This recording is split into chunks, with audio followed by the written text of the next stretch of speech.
What's up, homebodies? Today I woke up bright and early with the Boston Public School system, thanks to Paul Sedgwick and a bunch of their faculty and teachers that wanted to learn more about the basics behind my tutorials, stuff that I have kind of skipped over, and I'm sorry.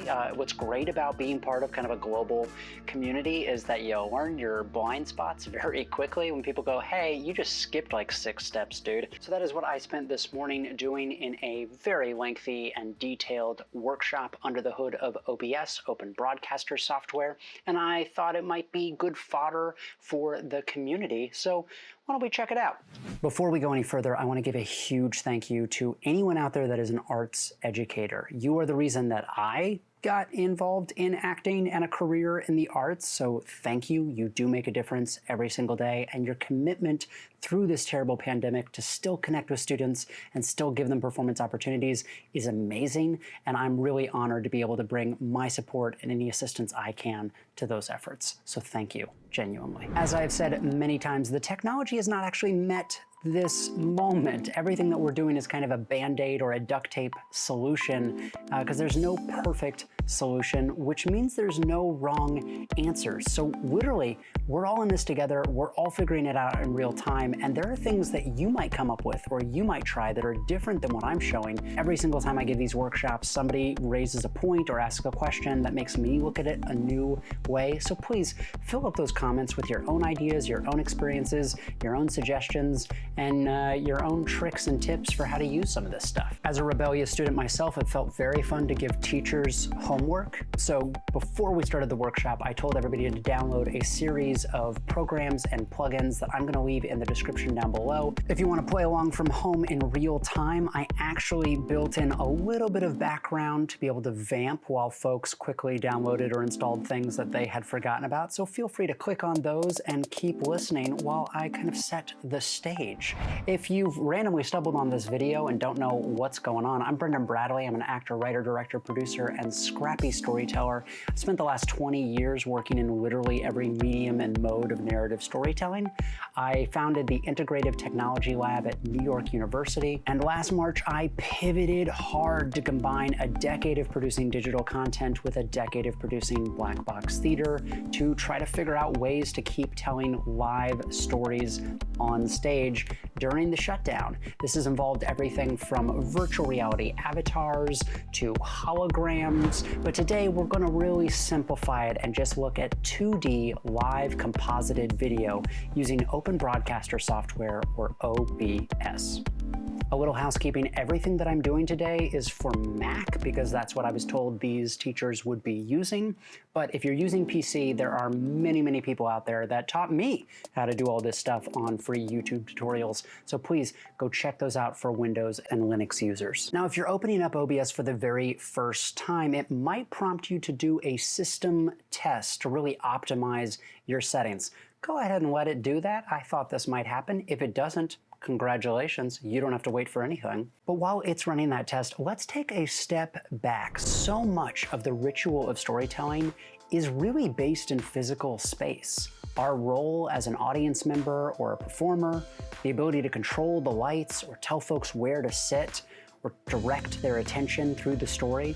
So our first step in creating virtual theater is to borrow from other non-traditional modes of storytelling, which is often called devised theater.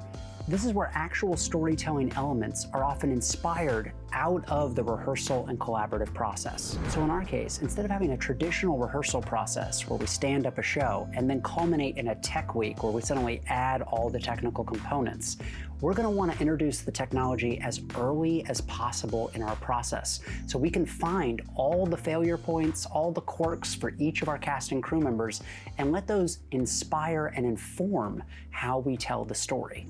We might accidentally stumble upon a really interesting way to tell this story based off of the technological limitations we accidentally have. Rather than seeing these as challenges that we're trying to hide, why not lean into them and let them be part of the aesthetic of this production of this show? In this spirit, I've broken down devising virtual production into 6 key considerations. D.E.V.I.S.E.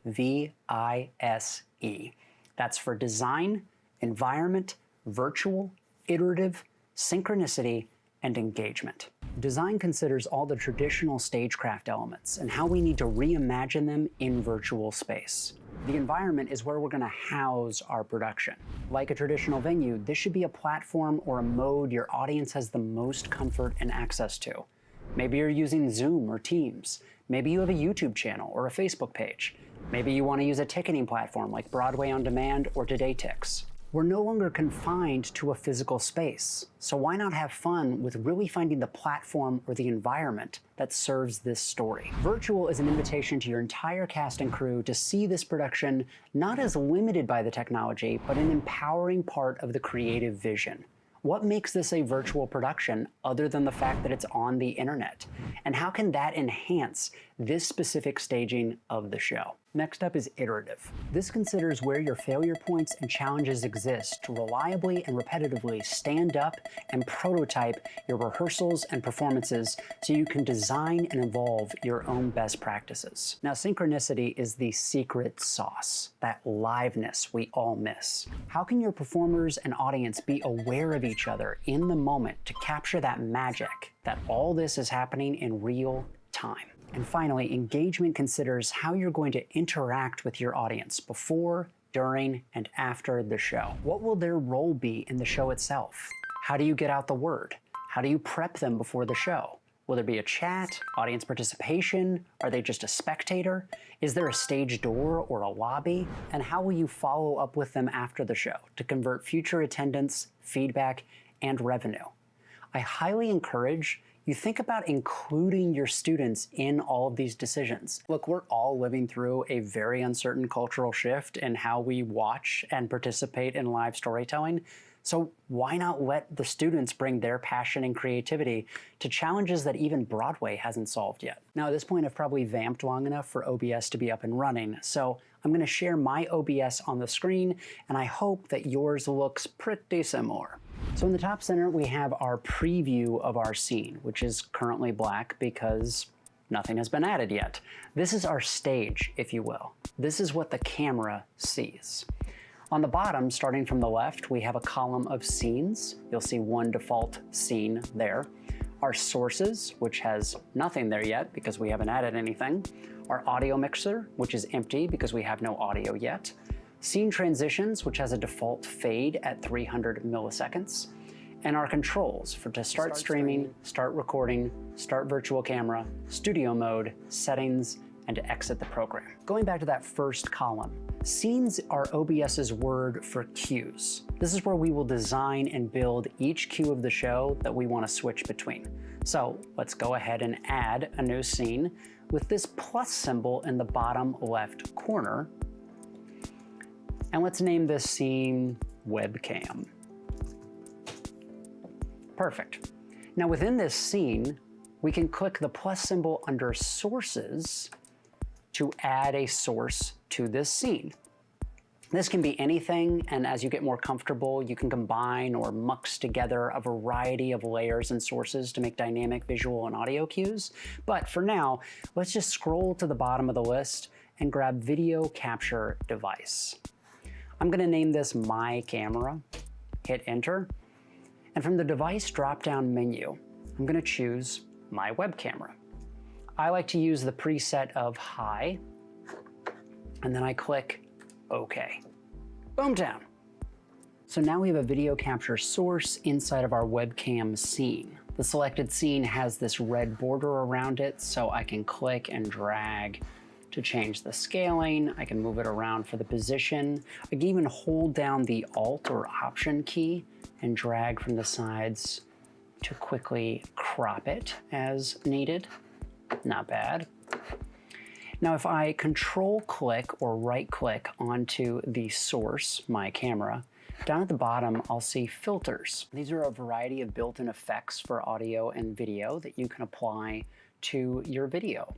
I'm going to start out by applying a LUT, which you probably won't do, but I'm using a DSLR camera on a log setting, which is kind of that grayish, weird tone, so that I have more latitude in post-production. So this is just a pre-built color look that I'm going to put onto it so that the greens pop a little bit more and my skin tones are a little bit more natural. Now I can add what you'll add, which is a chroma key, so that we can remove that green screen. you'll see it defaults to green, and I can toggle the similarity and the smoothness to try to get rid of as much of the green as possible while preserving myself. Now, if I didn't have green behind me, let's say I had like a yellow wall or something, I can go to Key Color Custom, and I can select from a variety of colors and do it that way. Obviously, I don't have a blue, so that starts to get rid of more of my shirt in that case. So, but I want to just use green screen, so I'm going to do that and kind of dial it in till it looks good enough for my purposes here. Sure. And I'll hit close. Now, just to get fancy and practice our newly found knowledge, we're going to click that plus symbol under our sources to add a new source. There's going to be 2 sources in this scene, and I'm going to scrub down to text-free type 2, and I'm just going to call it test text. Here you'll see a text box in the center, and I'm going to write OBS just to put some text in there. Under font, I can select a different fun font to get fancy. I could add some colors here to give it a nice little fade. Very exciting. Great. And now I have this text layer or source that is on top of my video webcam source. Now, if I want to change the order of these, so I could send it backstage so that I can upstage the text, I'll click on the test text source and then click the down arrow. And boom, it moves behind me. Basically, whatever order these sources are in, that is the hierarchy that they will follow on your screen. So I've got a video capture device called My Camera. I have a text source called Test Text, both within the webcam scene or queue. So I've got video, but we need audio. So I need an audio source. Back inside my sources panel, our trusty plus button, Audio Input Capture. I'm going to click on that. I'm going to call it My Microphone and hit enter. Under the device dropdown, I'm going to choose the microphone from my camera, hit OK, and now you'll see these levels jumping in my audio mixer. I can toggle this little bar down, and as I'm normally talking, I like to go down to right where it's at green dipping into the yellow. That's kind of the sweet spot for me. If I'm up too high, it's going to kind of peak the audio, and if I'm down too low, I find on calls sometimes people don't hear me very well. Right next to that is this little speaker button. If I click on that, it mutes me, and if I unclick it, I can hear myself again. So that is a way to actively mute and unmute people in real time. And then I'm going to click on this little gear icon. Go down to Advanced Audio Properties, and we'll see name, status, volume, mono, balance, sync offset. I'm going to go to Audio Monitoring, and I'm going to select Monitor and Output. This is basically saying the audio source will now output if I'm live streaming or recording, and it will go to my monitoring device, like my headphones, so I can hear what's happening inside of OBS. Then there are these tracks, 1, 2, 3, 4, 5, 6. This is if you're recording in OBS, you can designate different tracks for different audio. So I could put all my dialogue or my actors talking on one track and music on a different one, and if there's a problem later on with the recording, I can edit it out because I've got different isolated audio tracks. So typically 1 is reserved for live streaming, so whatever goes on 1 is going to be streamed. So if you're live streaming and something isn't on track 1, they won't hear it. So you always want to have track 1 activated or clicked. Then track 2, I usually do for my personal microphone, so I'll leave that. And I'm going to uncheck all the others so I've got that availability down the road to add to track 3, 4, 5, 6 without interfering with my lavalier microphone. Hit close, and congratulations, you have built a scene with audio and video inside OBS. During the workshop, I had everyone share the scene they had just composited using the Start Virtual Camera button. Then inside of my Zoom call, down by Stop Video, I clicked on this little arrow and changed from my webcam to OBS Virtual Camera. And now it's sharing with Zoom the video that I've composited inside of OBS. See, got my little blue OBS text behind me, got my green screen removed, I'm on this like black void, and in real time, let's make this smaller and put zoom down at the bottom here. Whatever I do inside of OBS will happen below inside of Zoom. Not bad. Now, a quick warning, sometimes the very first time you do this, Zoom doesn't have the option for OBS Virtual Camera. I know, don't worry. It's a known bug that happens. What you'll have to do is close out of Zoom completely and log back in, and then it should be there as an option. At this point, I took a quick little break to allow people to stretch or get some water or ask any questions. And when we returned, I knew which participants had the virtual camera working because I saw their web camera with OBS letters somewhere on the frame in front of them. So next up, I wanted to show everybody my #1 trick that I am in love with for OBS. It saves so much time and headache down the road, so it's just a good habit to get into right out of the gate. Now, every time my lighting changes or it hits my green screen a little bit differently or I move my camera around, I have to go into my settings and change the effects for the green screen removal or for the color correction or the compositing in OBS. However, if I've got 50 scenes using my web camera, I would have to go into each and every one of these scenes and adjust it, which when you have 50 cues is a nightmare. However, we can use a scene as a source inside another scene, like a nesting doll. So once I have this webcam scene set up the way that I like it, I can create a new scene by clicking that plus symbol at the bottom of the scene panel, and I'm going to call this booth to act as a virtual representation of my light and sound booth. Fantastic. Now inside sources, I can click the plus symbol and add a scene as a source. Add from my existing, I can add webcam and Boomtown. I've just brought in my webcam scene as a source into this scene. So this means if I make 50 cues using this webcam scene as a source, all I need to do is adjust the lighting settings or the color correction settings or the positioning of the webcam scene once, and it will update on all the other scenes live. Let's take a look at how that would work. So here I am in my webcam scene. I'm going to take away my OBS text test. I'm going to stretch my camera a little bit wider.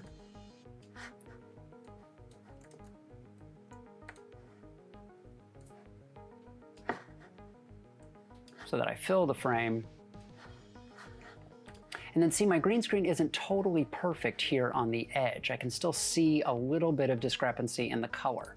So I'm going to go back into those filter settings by control clicking or right clicking, clicking on filters, get back to that chroma key, and let's really dial this in here. Get real aggressive with it. Yeah. Boomtown. Now there's a real separation between my backdrop and me. And when I go to booth, all those changes are updated. It's as if nothing happened. It is identical. However, in booth, I can take this webcam scene and treat it like I would any other source or layer. So I can make it small and move it around positionally. Let's do that. Nice. Webcam hasn't changed, but booth, put that source wherever I want it, and it will always stay that way, no matter what changes I make to the webcam scene. This is called a nested sequence or a nested scene, and it's a gift and a curse. You are nesting this inside as many scenes as you want, and it will always update and stay the same. And if you make a change to it, it will change on all of them. However, if you make a change to it, it will change on all of them. So you really have to stay organized about whether or not you want to make changes to all of them, or whether you want to just make a new webcam source and make changes to that specific scene. Now, inside our booth scene, let's add a new source with our plus symbol. And toward the top, you're going to see display capture. Don't click on it yet. This is going to share your entire screen inside OBS. You may not personally want to share your entire screen inside of OBS, especially for a work call or a professional environment. So you could instead use window capture. It's a personal choice. It's up to you. I'm going to use display capture so that you can see literally all the clicks, all the cursors, everything that's happening on my screen. I'm going to hit OK, and if this is a display capture, I don't have to do much. I just kind of hit OK. But let me remove it real fast by clicking on it and hitting the minus button. Yes. And instead, I'll add a window capture. Hit OK. Now in the drop-down menu, I can select any window of any one application that is running on my computer. So looking down here, I could go to the Zoom meeting, and I can go up to OBS. There's 2 typically for every single program. Usually it's the longer one. Uh-oh, this is starting to look weird, but let's hit OK real fast. Now, it may look like you broke something. This Hall of Mirrors effect is known in the streaming community as Screen-ception, a screen within a screen within a screen. We can't really solve this, but we can hide it. So let's go ahead and use our scaling tool by grabbing the side of it, bringing it somewhat to the center so it's more of a true straight tunnel down the barrel. Very nice. Now we can either hold down the Alt Option key and from the top, drag it slowly down to crop it in real time. Not bad. Or we can just take our web camera, put it on top, and move it in front of all this nonsense. So you can still see it, but I am covering it up a little bit. It's starting to look more like a thing. Let's just go ahead and add one more source. Using the plus button, color source. Click OK, color source, select color, black. Hit OK. And now it's just built a black rectangle that if I grab the corner of, I can scale down and just position here. And then I want the color source to be behind me, but in front of the window capture. So I'm going to click the arrow once so that above me is the web camera and below the color source is the window capture. So it is sandwiched in between. Perfect. Now this looks a little bit more like normal OBS. I don't see the screen-ception, and you're able to see me and communicate, and you can see my OBS so we can continue building cues. I like to call this kind of a workstation and kind of lock it in as a way to build cues and collaborate with other users. So if this is looking pretty good, I'm going to look at this lock icon in my source menu, right next to each and every source. And if I click on it, I can no longer accidentally grab or move or scale or crop these layers. They are locked in. This is great once you get a cue built that you don't want to screw up accidentally. However, we can go a step further. If I highlight all of the sources by holding down Shift and clicking on all of them, now when I control click or right click, you'll see the option to group selected items. When I click that, it creates a little folder of a group. I'm going to call this Workstation. Hit Enter, remove the caret, and now this little group will always move as one the way I've composited it, to the point where I could drag them around the screen entirely, or I could scale them up and down, or I could crop it. Now, I thought we locked these layers. Yes. This is so dumb and annoying. I get it, but it's dumb and annoying. We locked the layers, but then we put them in a group, and the group is not locked. So we must once again click on our little lock icon next to the group called Workstation. Bam.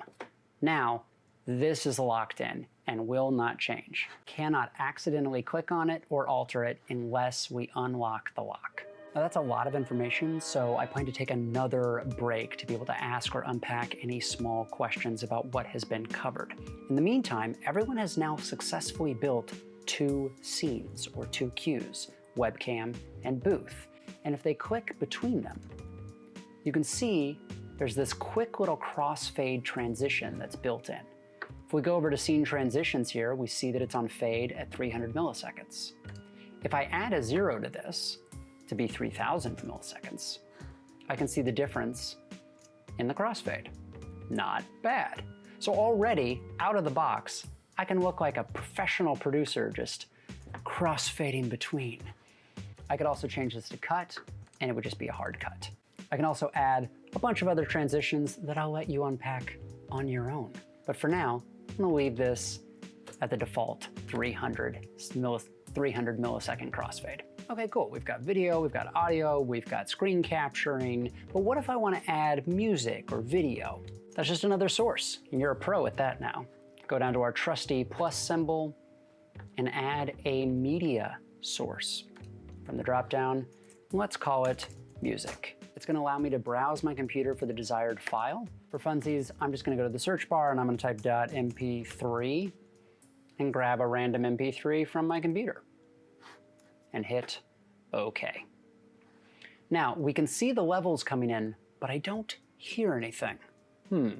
Well, remember when we added the microphone, we had to add those advanced audio properties by clicking the gear next to the audio mixer?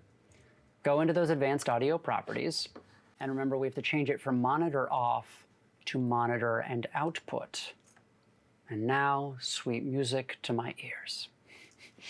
This brings us back to the note I was making about tracks. We want it to stream, so we're going to leave track 1. But when I'm recording, I want to separate the audio from my microphone from this music, in case it's mixed too loud accidentally, or in case there's a copyright strike on it and I need to take it out of my final video. So I'm going to leave track 1 and 2 for my microphone, and track 1 and 3 for my music. So now when I record, I'll have track 1 with everything as it recorded live. Track 2 will just be the audio from my microphone, and track 3 will just be the music cue. While we're talking about audio input, let's talk about audio output. In your controls column, we're going to need to stop the virtual camera. We can't change the way OBS outputs while it is outputting. Just one of those little things. So we're going to disable that and go into our settings menu. Under output, you're going to see output mode simple. Well, now you're a pro, so go ahead and move that to advanced. Bam. Under streaming, you're going to see what I was describing earlier, that audio track 1 is the streaming track. You can only designate one track though. So that's why I just go ahead and say, always treat 1 like that's where it live streams and the rest for your recording. Speaking of recording, let's click on that recording tab. And you're going to see the path of where your recordings are going to save that you can change by clicking browse. And then you're going to see recording format MKV. These are known as Matroska video formats, and it's kind of the native thing for OBS. You can change it to another more common video format like MOV or MP4, but I found that if I'm streaming and recording, OBS gets really clunky. So I just go ahead and keep it on its default and then worry about converting it later. But Brendan, how do I convert it? OBS has a built-in remuxer. So in the top bar of OBS Studio, between OBS and Edit, you'll see File, which makes a drop-down menu that has Show Recordings and Remux Recordings. Show Recordings just takes you to the folder of where all your recordings are, and Remux Recordings opens up a converter that you can select the MKV file and turn it into an MP4. Works great. You'll also see the audio track selector, so if you're not using all 6 audio tracks, why record them? You could uncheck them in this area. But Brendan, I thought we were here for audio. Yes. Let's click on that audio tab on the left-hand side. Under your global audio devices, it probably has some defaults set up under desktop audio and mic auxiliary audio. This is OBS trying to be helpful and basically say, hey, out of the box, I want you to be able to record what's happening on your onboard microphone. However, if you are producing virtual theater, your stage manager doesn't want the audience to hear their onboard laptop microphone. So I just go ahead and disable these. And if I want to add a microphone to OBS, I will do so manually, OBS. Don't pressure me. Going down this page, we will find a section called Advanced with a monitoring device. Yours probably says default or built-in output. This is where OBS will send the audio to be monitored during your stream. So for example, a pair of Bluetooth headphones so that you can hear what's happening while you're streaming. This is the only way to send audio out of OBS that isn't a recording or a streaming. So if you're doing a Zoom call, we're going to need a workaround to be able to send the audio from OBS into Zoom. Here's where we do that. This is where I have an unfair advantage as a child of the analog era, in the sense that I grew up actually playing with physical mixing boards. So I've actually had to put in wires for input, output, reverse polarity, things like that. But we can't do that inside the computer, so we need virtual audio cables to keep track of where we're sending our input and our output. So if you've downloaded the virtual audio cables, you click on the dropdown and you'll see VB cable A and VB cable B. The way I choose to keep track of these is VB cable A is for my actors with an A, so that's any audio that's coming in from my scene partners. And VB cable B is my broadcast, what I'm gonna send out. It's just how I remember it. You do what you will. I click on VB cable B, and now hit OK, resume the virtual camera by clicking Start. We're back in my Zoom session down here, and now, next to the microphone button, I hit the little caret, and under my microphone, I'm gonna select virtual cable B, right? Because it's coming out of OBS and I want it to be heard by Zoom. So now, whatever I play inside of OBS, let's start this music cue again. We see levels. Let's go over to my Zoom meeting. We see levels. Fancy. Now we have a problem. I can't hear it. So it's fantastic that Zoom can hear it and that OBS can record it and I can live stream it, but I cannot hear it because I have used my only monitoring device as a way to get into Zoom. What I need is multiple outputs to multiple monitors, but OBS doesn't allow me to do this because it only has one. However, there is a sneaky way to do this on a Mac. Use your spotlight up in the top right corner with the little magnifying glass, or by holding down Apple spacebar to search for MIDI MIDI. And it's going to find Audio MIDI Setup. Huzzah.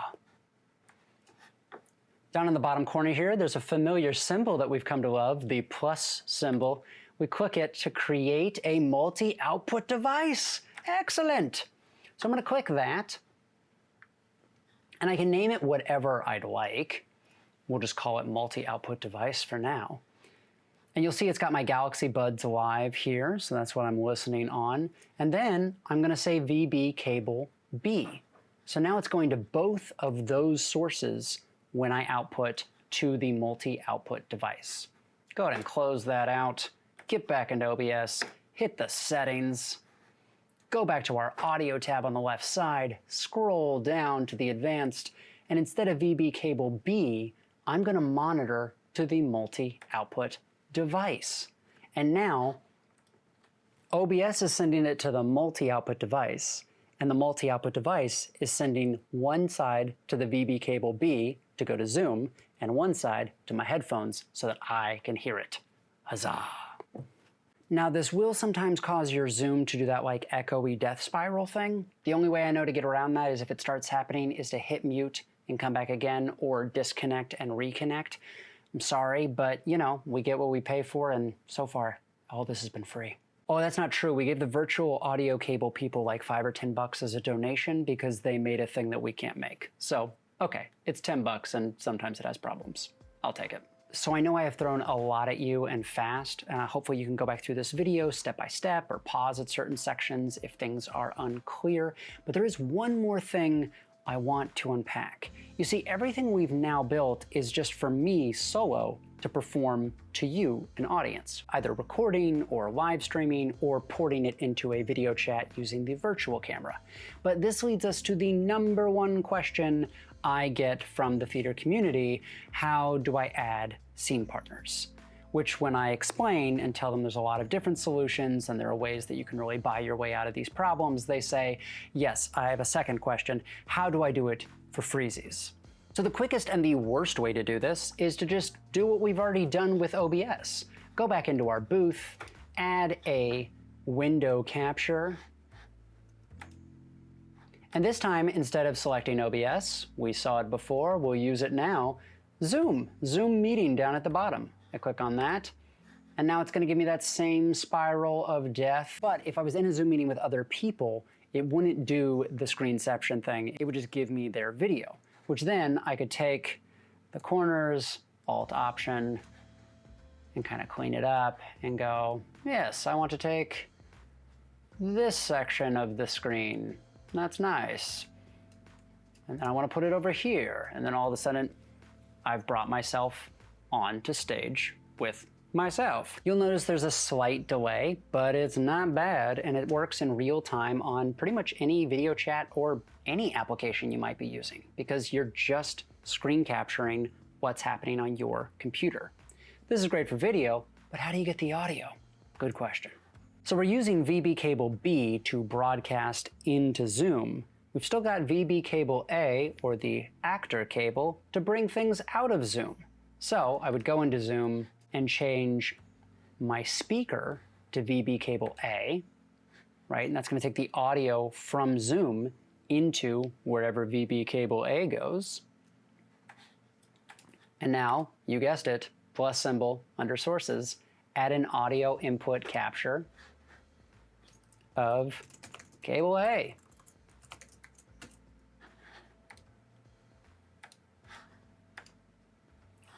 And now this would be my actor's audio coming in from Zoom. Remember, we got to click on that gear, Advanced Audio Properties, Monitor and Output. And hey, it's a scene partner, so let's go ahead and throw them on track 4 so that they are not on my track, they're not on the music track, they have their own dedicated track for recording. Huzzah. But you may notice the video quality is not fantastic from Zoom, right?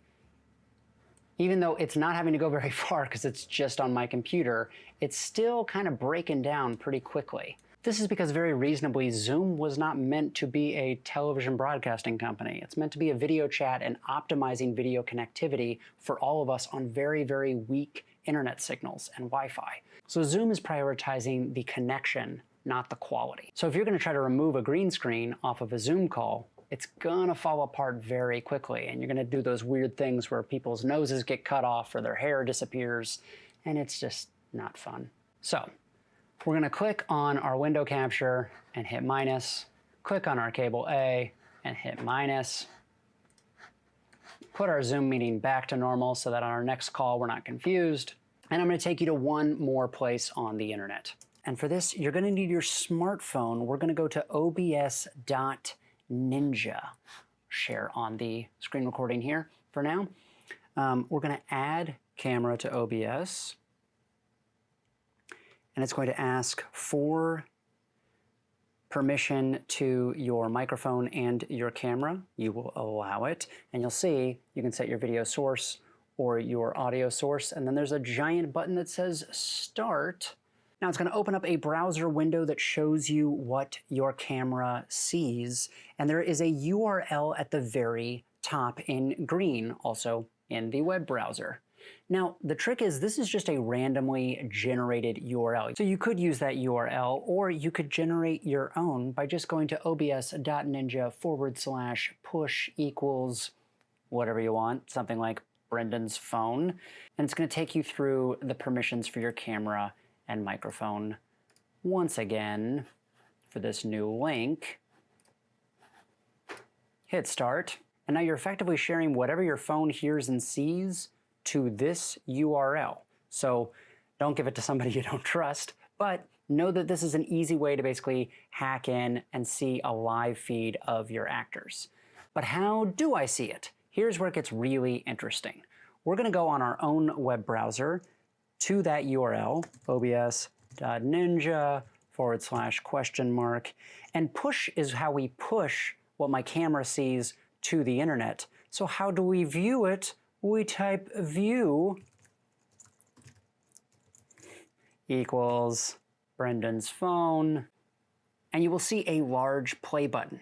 Hit the button. Now, if you're doing this, forgot. Now, if you're doing this with yourself, you're going to hear two of you, because now what is heard on the phone is going through your computer, which is very unpleasant. There is a mute button, little microphone in the bottom corner. So I'm going to go ahead and mute my phone camera and just continue working with the video. But no, this audio is live. Hot mic, folks.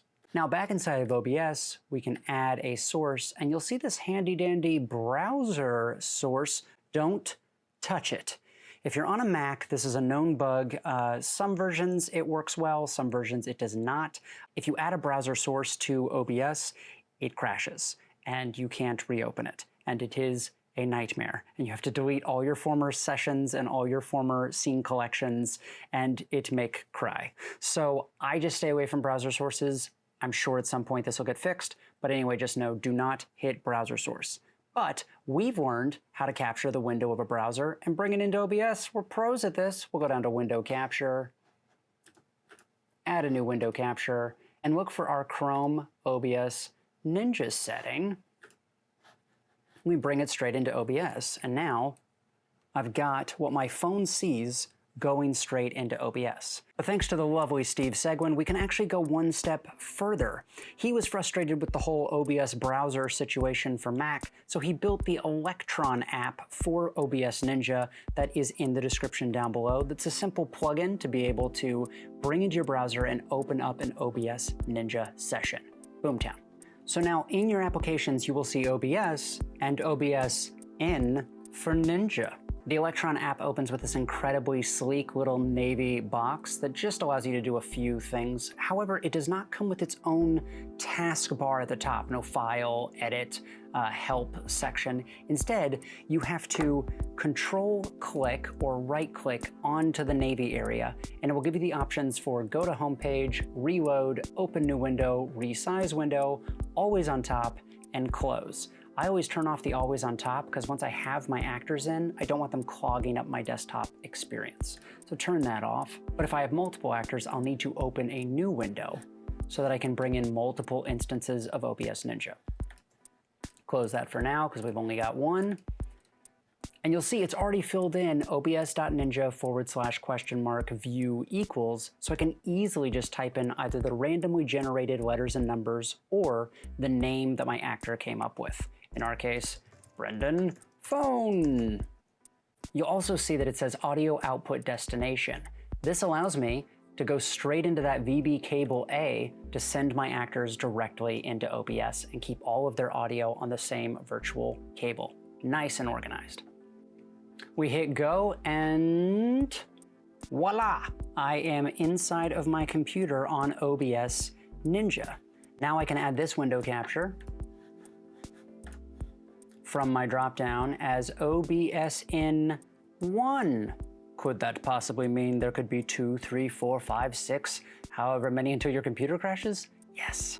And look, it comes in super clean, super sharp. Basically, whatever the phone camera sees is what OBSNinja sees. If I had a third hand, I could crop the edges, resize myself, apply that chroma key, and be good to go. So now on the screen, you'll see at the bottom is my Electron app, which has the live feed of my OBSNinja link. And then you'll see two of me inside of OBS, one which is the web camera that we set up in our workstation, and one which is my OBSNinja window capture with a little green screen removal, so it takes my backdrop right out. Now the best part about this is what happens if my actor after the rehearsal logs off.